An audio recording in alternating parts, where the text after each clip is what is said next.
Hello friends, आइए अब हम लोग आज बात करते हैं। और बात करने से पहले आप सभी को रिपब्लिक डे की ढेर सारी शुभकामनाएं। May this Republic Day ensure your success in the examination which we are working very hard। और आप लोग भी मेहनत करते रहिए, क्योंकि आज रिपब्लिक डे जो है वो भी एक मेहनत, एक परिश्रम का रिजल्ट है। और हम कोशिश करेंगे कि एक और रिपब्लिक डे हो जो हमारे अपने सक्सेस का इतिहास हो, जिसको हम इस एग्जाम जो हमारे मार्च में हेल्ड होने वाला है 8th या 9th को, उस पर लिखने की कोशिश करेंगे। तो अब बढ़ते हैं हम लोग आज के अगले रोमन प्ले के लिए। और आज का हमारा जो रोमन प्ले है वो जूलियस सीजर है। ऑलरेडी आपको बता चुके हैं कि जूलियस सीजर के अलावा 5 और प्लेस हैं।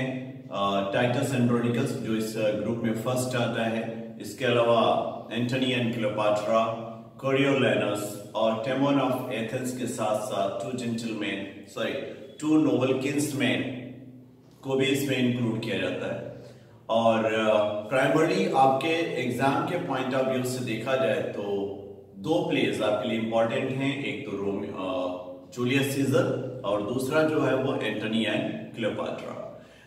टाइटस एंड्रोनिकस के बारे में हम पहले भी बात कर चुके हैं। शॉर्ट में इस लेक्चर में भी हम लोग बात करेंगे, टेमोन ऑफ एथेंस के बारे में भी बात करेंगे, और शॉर्ट में ही हम कोरियोलेनस के बारे में बात करेंगे, और शॉर्ट में ही हम लोग 2 नोबल किंग्समैन के बारे में भी बात करेंगे। तो आज का हमारा जो डिस्कशन होगा वो डिस्कशन हम लोग करने जा रहे हैं जूलियस सीजर के लिए।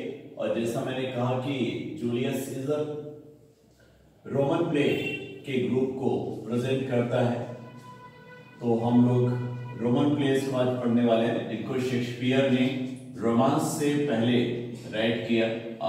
ऑलमोस्ट कोई रीजन तो नहीं दिया जा सकता कि ऐसा उन्होंने क्यों किया, लेकिन ऐसा माना जाता है कि इसके बाद इन्होंने किया। इस प्ले को ऑलरेडी मैं दे चुका हूं डेट आपको, 1599 से लेकर 1600 के बीच में माना जाता है। पॉसिबली रिटन है, हालांकि 1599 के ढेर सारे हमें रिकॉर्ड मिलते हैं।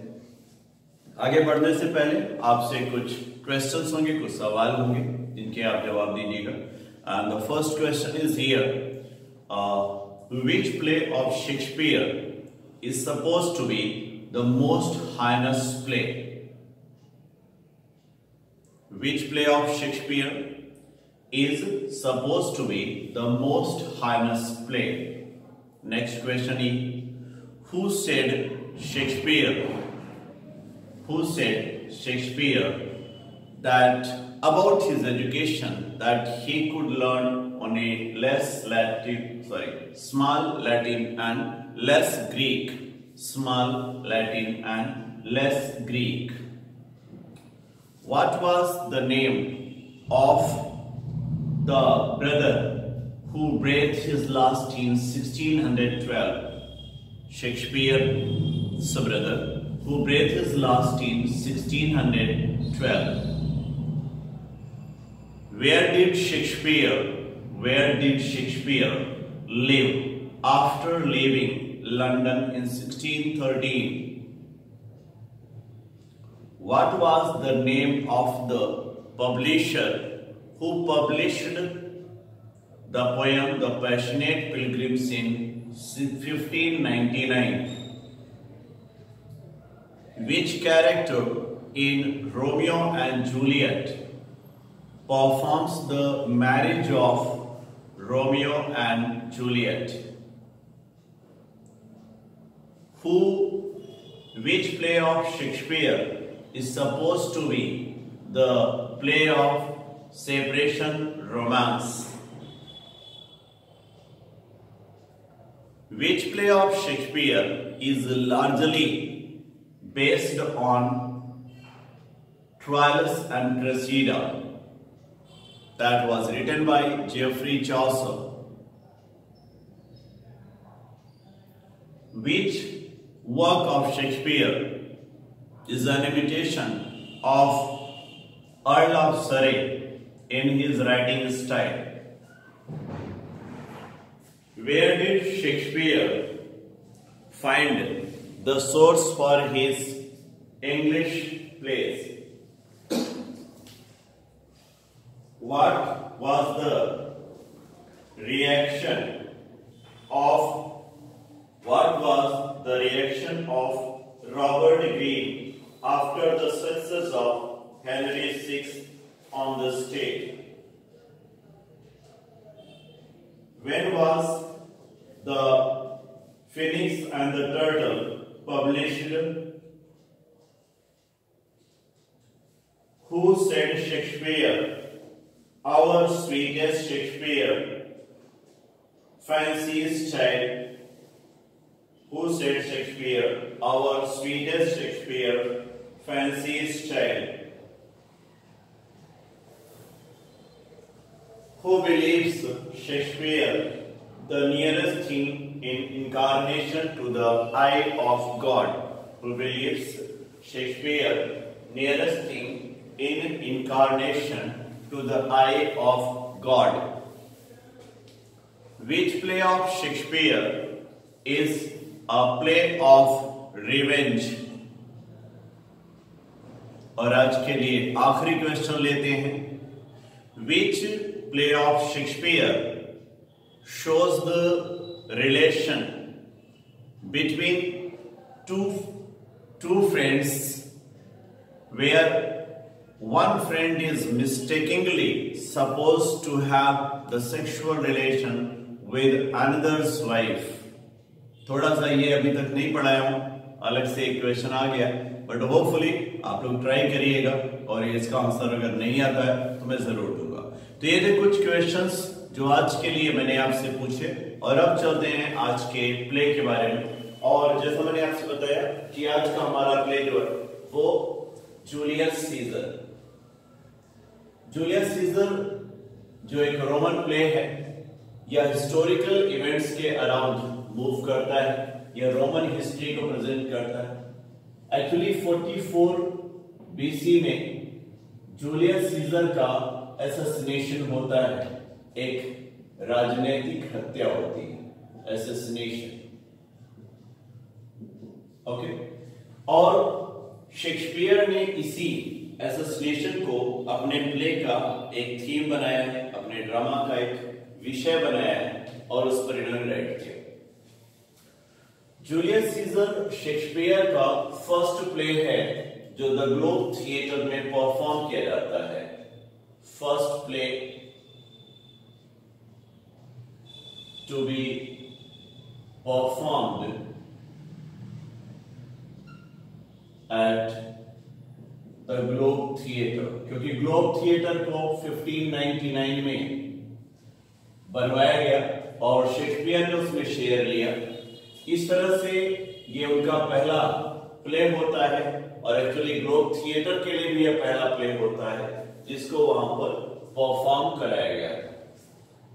एक्चुअली जूलियस सीजर में भी थोड़ा सा वीकनेस है, थोड़ी सी कमजोरी है जो उसके डेथ का एक कारण बनता है, क्योंकि ऐसा हम लोग मानते हैं कि हर जो कैरेक्टर होता है उसके पीछे कुछ वीकनेस तो जरूर होती है, और अगर जूलियस सीजर के अंदर वीकनेस माना जाए तो थोड़ा सा प्राउड है, थोड़ा सा घमंड है, इसका असर होता है कि वो पनिश्ड होते हैं, क्योंकि शेक्सपियर किसी भी बुरे इंसान को छोड़ते नहीं है, पनिशमेंट तो दिलाते हैं. इस प्ले को भी शेक्सपियर की फोलियोज में फर्स्ट टाइम पब्लिश किया गया, first time published as folio. 1623 में जो फोलियो आया था उस फोलियो में ही इसको पब्लिश किया गया था. फर्स्ट टाइम पब्लिकेशन जो जूलियस सीजर का होता है वो 1623 में होता है. आई टोल्ड यू 1623 में इसका पब्लिकेशन होता है.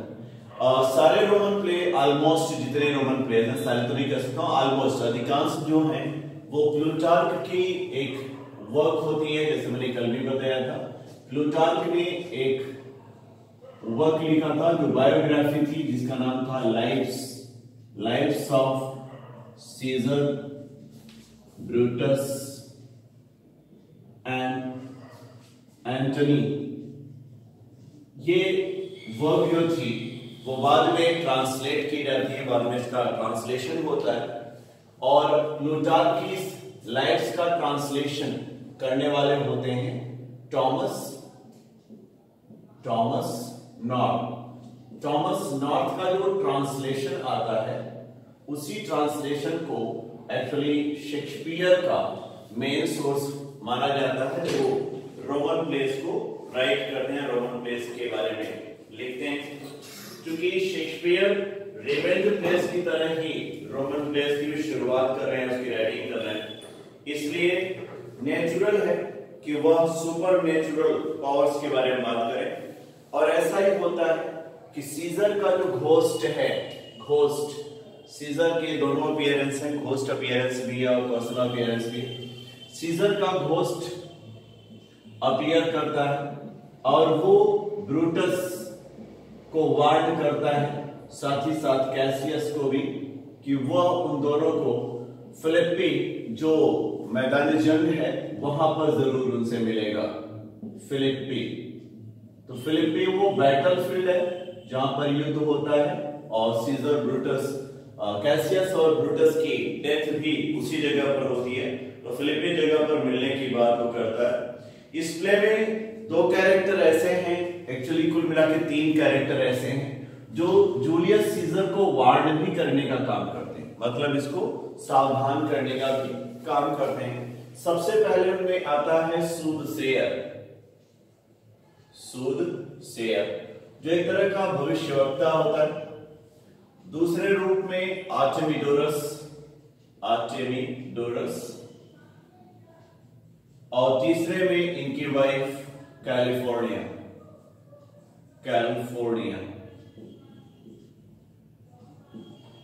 इनकी वाइफ होती है। ये 3 कैरेक्टर होते हैं एक्चुअली जो वार्न करते हैं सीजर को, और सबसे बड़ा वार्निंग जो आता है सूदसेयर की ओर से आता है। सूदसेयर जो होता है वो सीजर को वार्न करता है कि वो आइडीज ऑफ मार्च को कैपिटल में ना जाए, आइडीज ऑफ मार्च के लिए वो केयरफुल रहे।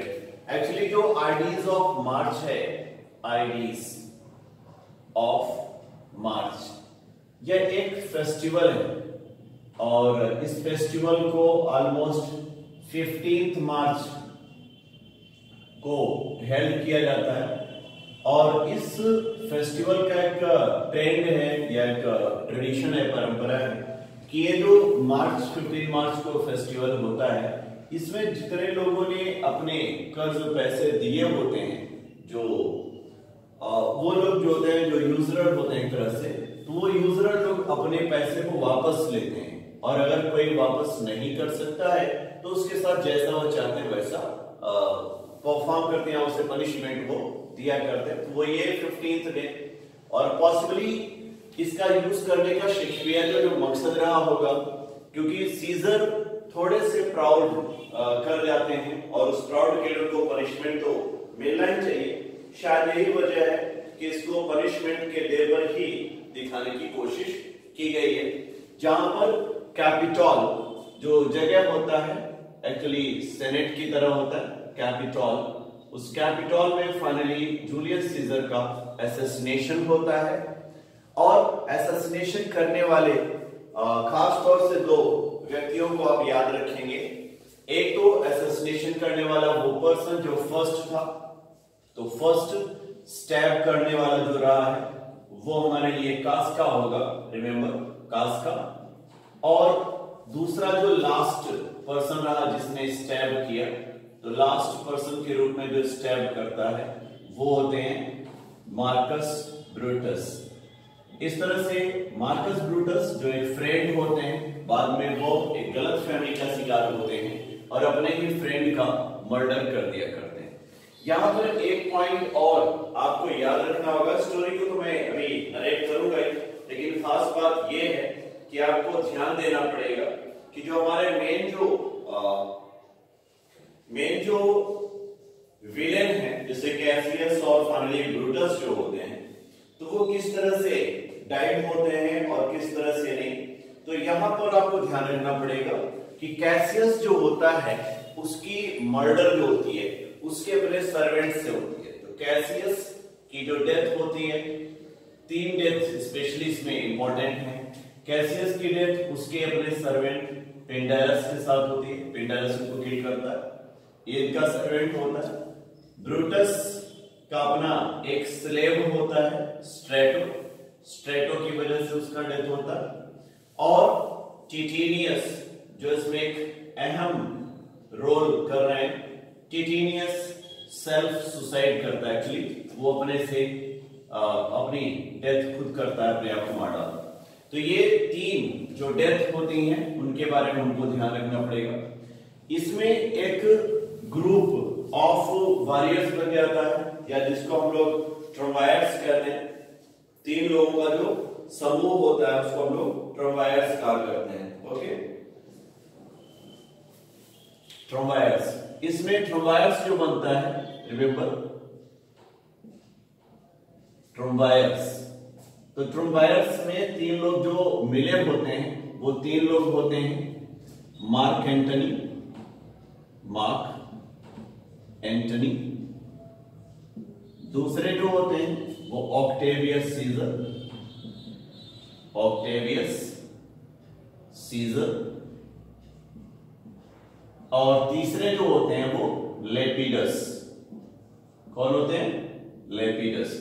ये तीन लोग होते हैं जो ट्रम्वायर्स का रोल करते हैं, तीन लोगों का समूह बनाते हैं और इस तरह से ये अपने ग्रुप के लिए लड़ा करते हैं। एक्चुअली ध्यान रखिएगा, ट्रम्वायर्स की स्पेलिंग चीज ध्यान रखिएगा। ट्रम्वायर्स ये भी है। ट्रम्वायर्स का ये जो ग्रुप होता है उसमें तीन लोग होते हैं, मार्क एंटनी, ऑक्टेवियस सीजर और लेपिडस। ये आपको याद इसलिए भी रखना है क्योंकि बाद में फिर से जब आप एंटनी एंड क्लियोपात्रा को स्टडी करते हैं तो वहां पर भी आपको ये ट्रम्वायर्स मिला करते हैं, इसलिए भी आप इसको याद रखें।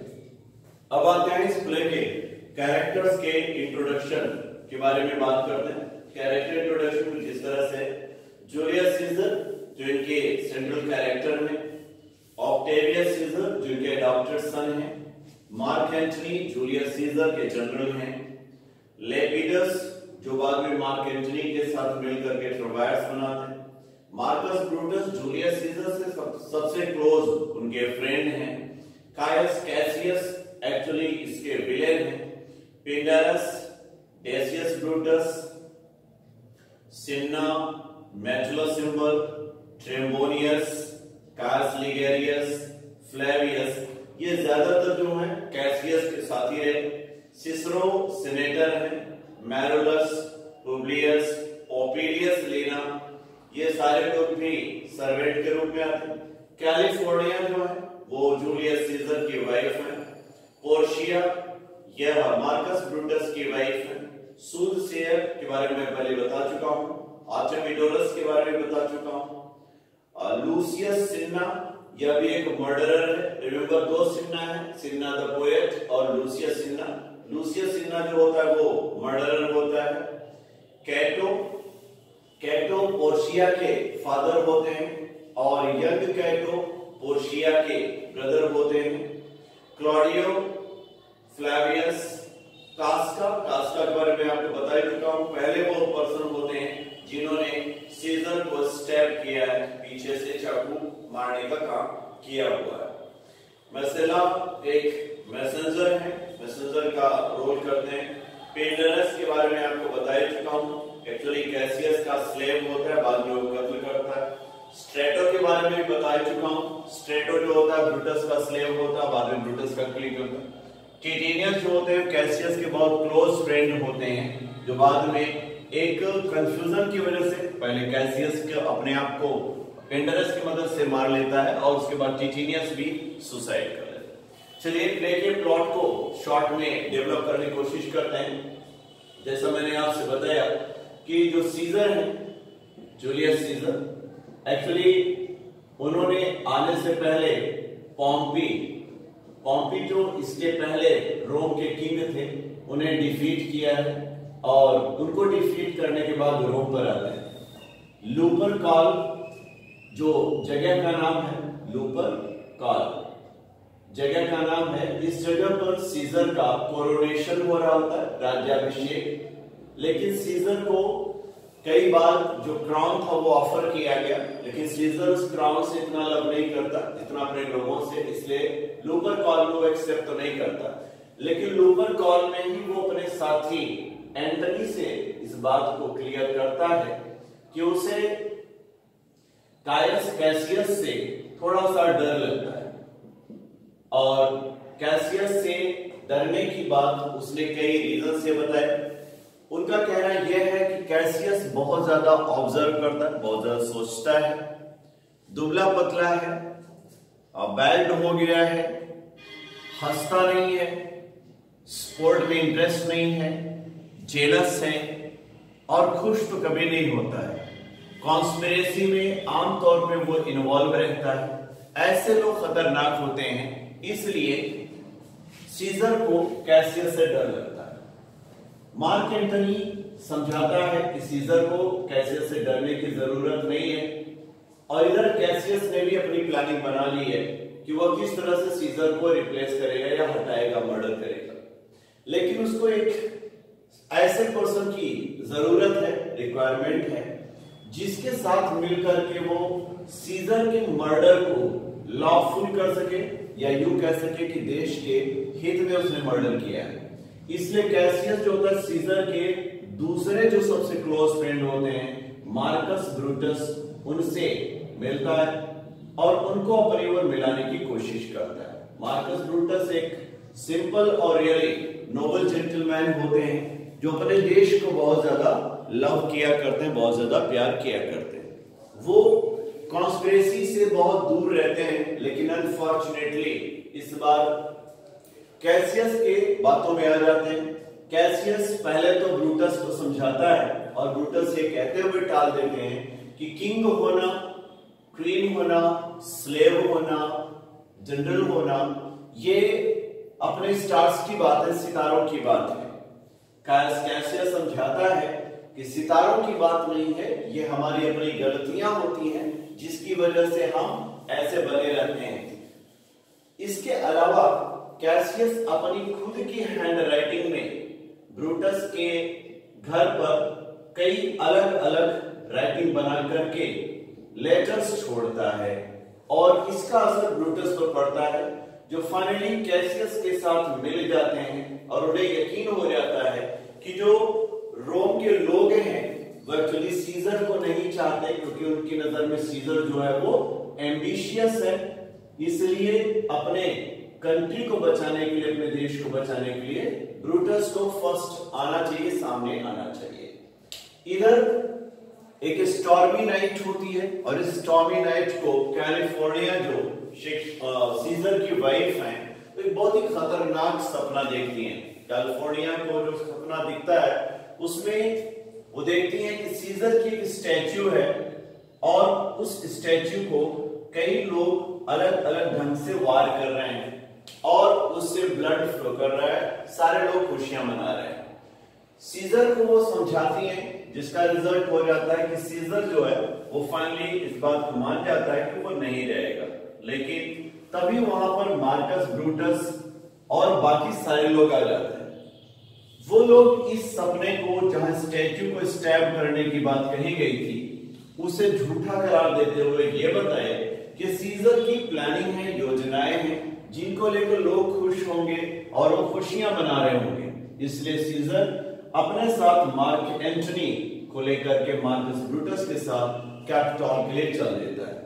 कैपिटॉल में जाने से पहले एक बार फिर से सूदसेयर वार्न करता है, क्योंकि आज कैपिटॉल को जा रहे हैं और आज 15 मार्च है।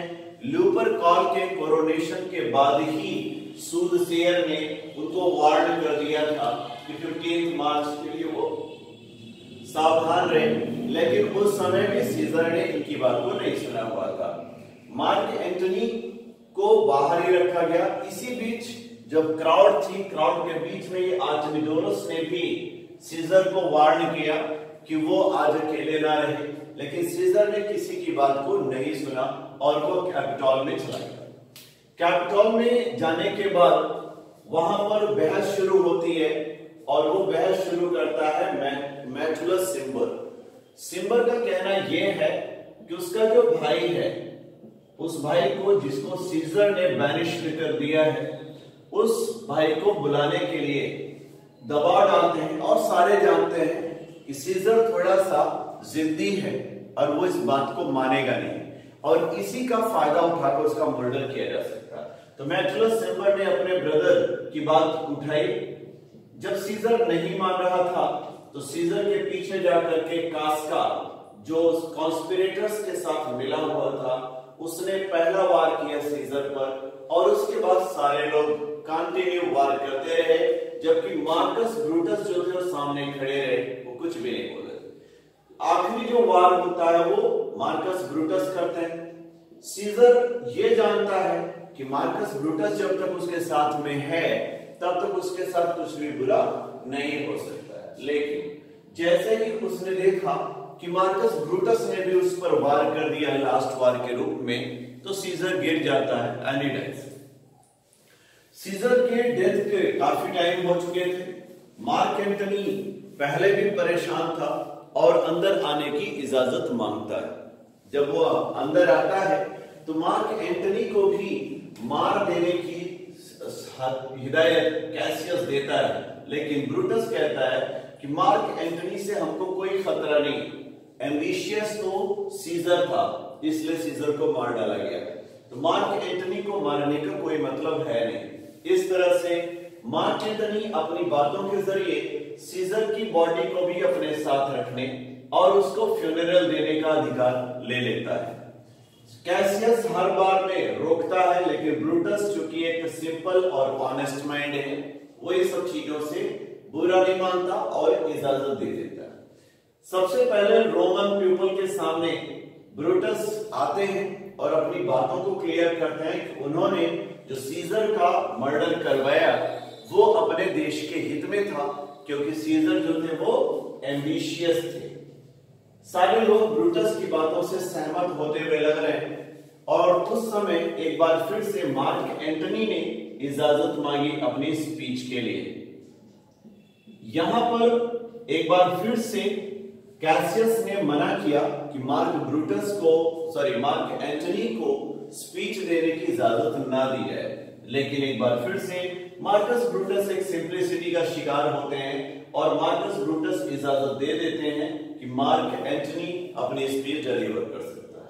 चूंकि मार्क एंटनी ने मार्कस ब्रूटस के स्पीच को पहले सुन लिया होता है, इसलिए वो अपनी स्पीच के जरिए मार्कस ब्रूटस की हर जो भी उन्होंने दावे लगाए थे, जो भी उन्होंने ब्लेम लगाए थे सीजर पर, उन्हें क्लियर किया, और साथ ही साथ अपने बातों में बताया कि सीजर ने तो अपनी डेथ विल में हर रोमन के लिए 75 ड्रैचमास, जो वहां का पैसा है, ड्रैचमास उसने 75 दे रखा था, जो फ्री में हर सिटीजन को 75 ड्रैचमास दे सकता है। वो एम्बिशियस कैसे हो सकता है? इस तरह से उसने अपनी बातों के जरिए मार्कस ब्रूटस को झूठा साबित किया, और आखिरी में अपनी फिगरेटिव और बहुत ही पैशनेट टचिंग स्पीच के जरिए रोमन पीपल को अपने साथ मिला लेता है। इसे देख करके सारे कॉन्स्पिरेटर ब्रूटस के साथ मिलकर भाग जाते हैं वहां से। जब एक भीड़ गुस्से में आती है तो वो कुछ नहीं समझ पाती है। इसी बीच भीड़ ने बात किया एक आदमी से जिसका नाम था सिन्ना। एक्चुअली ये जो सिन्ना था वो सिन्ना द पोएट था, लेकिन भीड़ ने उससे पूछा कि तुम्हारा नाम क्या है, व्हाट इज योर नेम? तो उसने सिर्फ इतना बताया, सिन्ना। क्योंकि भीड़ जो थी, क्राउड, वो जानती थी कि लूसियस सिन्ना जो है वो सीजर के मर्डर में शामिल था, इसलिए पूरा कंफर्म करे बगैर ही लूसियस सिन्ना के बजाय सिन्ना द पोएट को, जो भीड़ होती है, क्राउड होती है, वो मार डालती। सारे कॉन्स्पिरेटर्स भाग जाते हैं। मार्क एंटनी यहां पर बागडोर संभालते हैं, और मार्क एंटनी लेटर लिख करके ऑक्टेवियस सीजर को बुला लेते हैं, जो एक्चुअल में सीजर का भांजा होता है और एडॉप्टेड सन भी होता है। ऑक्टेवियस सीजर के आने के बाद एक ट्रोम्बायर्स का ग्रुप बनता है, 3 लोगों का समूह बनता है, जिसमें मार्क एंटनी ऑक्टेवियस के साथ लेपिडस भी शामिल होते हैं।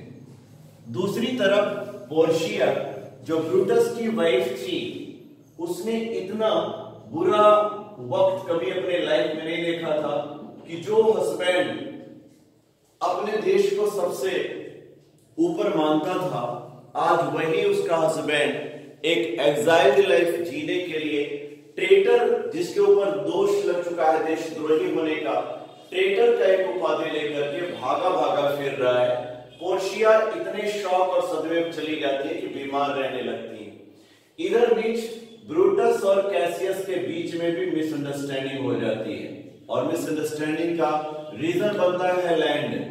क्योंकि कैसियस अच्छा पर्सन तो है नहीं, इसलिए वह रोम की लैंड को गलत तरीके से बेचने का काम शुरू कर देता है। ब्रूटस और कैसियस ऑलमोस्ट एक दूसरे से अलग हो चुके हैं, और तभी वहां पर न्यूज आता है कि पोर्शिया डाइज। पोर्शिया का ये जो डेथ था वो ब्रूटस को तोड़ देता है, और इस समय कैसियस ने ठीक नहीं समझा कि ब्रूटस का वो साथ छोड़े। एक बार फिर से ये दोनों जुड़ जाते हैं। इधर मार्क एंटनी, ऑक्टेवियस सीजर और लेपिडस, इन लोगों ने अपनी ज्वाइंट आर्मी के साथ इनके ऊपर अटैक कर दिया।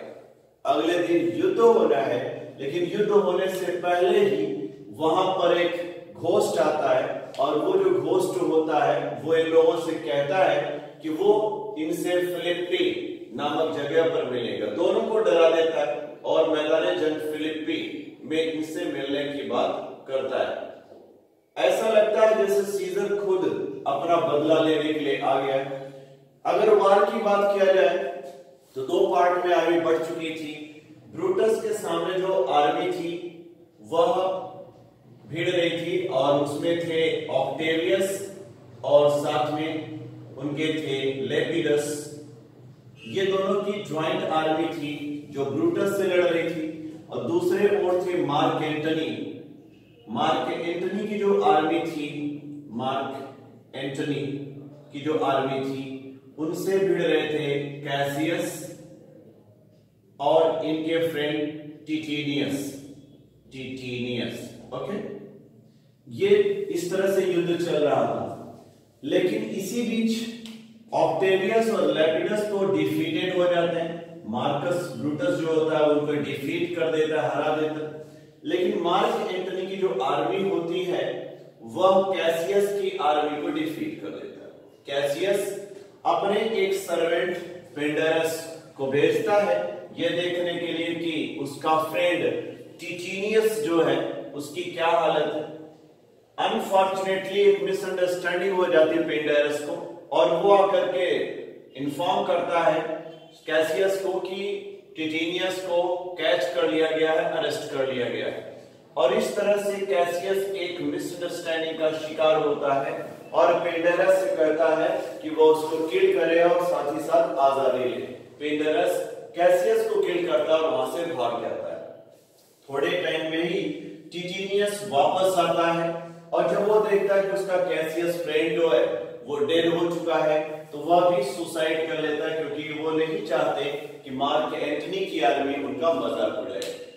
अब मार्क एंटनी मिल जाते हैं ऑक्टेवियस और लेपिडस से, और इन तीनों की ज्वाइंट आर्मी ब्रूटस की तरफ बढ़ने लगती है। इधर ब्रूटस को भी यह न्यूज मिल जाता है कि इन लोगों ने सुसाइड कर लिया है, और ब्रूटस जानता था कि उसकी भी डिफीट निश्चित है। इसलिए ब्रूटस ने अपने सर्वेंट स्ट्रेटो से कहा कि वो उसके स्वॉर्ड को पकड़ ले और उस स्वॉर्ड पर ब्रूटस कूद जाए, जिससे ब्रूटस की डेथ हो जाए। इस तरह से ब्रूटस ने भी अपना डेथ कर लिया, इनफैक्ट सुसाइड ही किया। लेकिन बाद में उनके एक पैशनेट और पैट्रियोटिक होने का भी नेचर उनको दिखता है, क्योंकि जो मार्क एंटनी है वह मार्कस ब्रूटस को noblest Roman of them all कहता है। Noblest Roman of them all. उसकी नजर में ऐसा लगता है कि बाकी जितने भी रोमन शामिल थे सीजर के मर्डर में, वो तो अपने गलत गलत इरादों के साथ शामिल थे। केवल एक ऐसा रोमन था जो किसी गलत इरादे के साथ सीजर का मर्डर नहीं किया था, बल्कि उसके मन में सिर्फ अपने देश के लिए ही बातें थी, और वो थे मार्कस ब्रूटस। इस तरह से मार्कस ब्रूटस को एक ट्रिब्यूट पे की जाती है, और यहीं पर प्ले का एंड हो जाता है। चलिए कुछ इंपॉर्टेंट स्टेटमेंट हैं, इनको आप लोग ध्यान में रखिएगा। जैसे मार्कस ब्रूटस का स्टेटमेंट आता है उनकी लाइफ के आखिरी वक्त, when he is about to die, वो कहते हैं Julius Caesar thou art mighty yet. कई बार एग्जाम में पूछा गया है, याद रखिएगा। ये मार्कस ब्रूटस का स्टेटमेंट था, Julius Caesar thou art mighty yet. Act 5 scene 3 में आता है। कैसियस का बहुत ही फेमस स्टेटमेंट है जिसको बोलता है the fault dear Brutus is not in our star but in ourselves that we are underlings. ये वो ब्रूटस से बोलता है एक्ट 1 सीन 2 में। नेक्स्ट जो स्टेटमेंट है वो सीजर का स्टेटमेंट है। सीजर अपनी वाइफ कैलिफोर्निया से बोलते हैं Danger knows full well that Caesar is more dangerous than he। यहाँ पर सीजर का थोड़ा सा प्राउड देखने को मिलता है। एक्ट 2 सीन 2 में स्टेटमेंट आता है। नेक्स्ट स्टेटमेंट सीजर का ही होता है, जो कैसियस के बारे में वो मार्क एंटनी से बोल रहे होते हैं। कहते हैं he is a great observer and he looks quite through the deed of men। ये स्टेटमेंट सीजर का आता है और ये सीजर स्टेटमेंट देता है स्पेशली एंटनी को। नेक्स्ट स्टेटमेंट एक बार फिर से जो स्टेटमेंट आया था अभी, जो सीजर का स्टेटमेंट मार्क एंटनी से उन्होंने बोला था कैसियस के बारे में, एक्ट 1 और सीन 2 में आया हुआ था। नेक्स्ट स्टेटमेंट कैलिफोर्निया का है, बहुत ही फेमस स्टेटमेंट है। When beggars die, there are no comets seen that heaven themselves bless forth the death of princes। Act 2 scene 2 में आता है। सीजर का एक और बहुत ही फेमस स्टेटमेंट है जिसमें वो कहते हैं कैलिफोर्निया से cowards die many times before their deaths, the violent never taste of death but once। एक बार फिर से उसकी बहादुरी के साथ साथ थोड़ा सा प्राउड नजर आता है। आखिरी स्टेटमेंट के रूप में जूलियस सीजर का स्टेटमेंट आता है एक्ट 3 सीन 1 में, A true brute then false Caesar। बहुत ही फेमस स्टेटमेंट है, छोटा सा, A true brute then false Caesar। ये कई बार एग्जाम में पूछा गया स्टेटमेंट है। अगला स्टेटमेंट मार्कस ब्रूटस का है, स्पीच के रूप में वो अपना स्टेटमेंट देते हैं जहां पर वो कहते हैं Romans countrymen and lovers hear me for thy cause and be silent that you may hear। Act 3 scene 2 में आता है। इसके बाद रिप्लाई करने के लिए मार्क एंटनी आते हैं और मार्क एंटनी का जो स्टेटमेंट होता है स्पीच के रूप में शुरू होता है, friends Romans countrymen lend me your ears, I come to bury Caesar, not to praise him। The evil that men do lives after them, the good is of interred with their bones। Act 3 scene 2 में आता है। और इस तरह से इसके almost जो famous statement थे उसके आखिरी में हम लोग आते हैं जो एंटनी का एक ट्रिब्यूट होता है मार्कस ब्रूटस के लिए, जहां वो कहते हैं This was the noblest Roman of them all the conspirators save only he did they did in envy of great Caesar, he only in general honest thought। ये स्टेटमेंट उनका खत्म होता है This was a man के साथ, जो act 5 scene 5 में आता है। और इस स्टेटमेंट के साथ ही हम लोग आज के इस जूलियस सीजर की क्लास को कंप्लीट करते हैं। अगली क्लास कंटिन्यू रहेगी, जरूर वॉच करते रहिए और रिप्लाई भी करते रहिए। ओके, उनसे सुन, ग्रेट फॉर यू ऑल।